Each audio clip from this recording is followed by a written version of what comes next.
আত্মবিশ্বাসরূপ আদর্শ মানবজাতি সর্বাধিক কল্যাণ সাধন করিতে পারে। যদি এই আত্মবিশ্বাস আরও বিস্তারিতভাবে প্রচারিত ও কার্যে পরিণত করা হইত, আমার দৃঢ় বিশ্বাস জগতে যত দুঃখ কষ্ট রহিয়াছে সেগুলি বেশিরভাগই দূরীভূত হইত। সমগ্র মানবজাতির ইতিহাসে মহাপ্রাণ নরনারীদের মধ্যে যদি কোনো প্রেরণা অধিকতর শক্তি সঞ্চার করিয়া থাকে, তাহা আত্মবিশ্বাস। তাঁহারা এই চেতনা সহ জন্মিয়াছিলেন যে তাঁহারা মহৎ হইবেন এবং তাঁহারা মহৎ হইয়াছিলেন।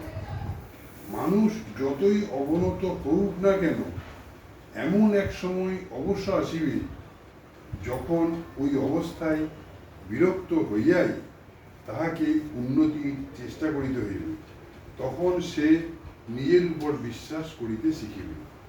গোড়া হইতেই আমাদের ইহা জানিয়া রাখা ভালো, যে ব্যক্তি নিজেকে ঘৃণা করিতে আরম্ভ করিয়াছে তাহার অবনতির দ্বার উদ্ঘাটিত হইয়াছে।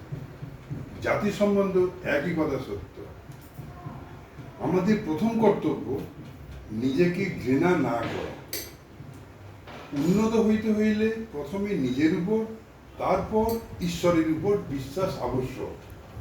যাহার নিজের উপর বিশ্বাস নাই, তাহার কখনোই ঈশ্বরের বিশ্বাস আসিতে পারে না। তুমি যাহা চিন্তা করিবে তাহাই হইয়া যাইবে। যদি তুমি নিজেকে দুর্বল ভাবো, তবে দুর্বল হইবে। তেজস্বী ভাবিলে তেজস্বী হইবে। যদি তুমি নিজেকে অপবিত্র ভাবো, তবে তুমি অপবিত্র।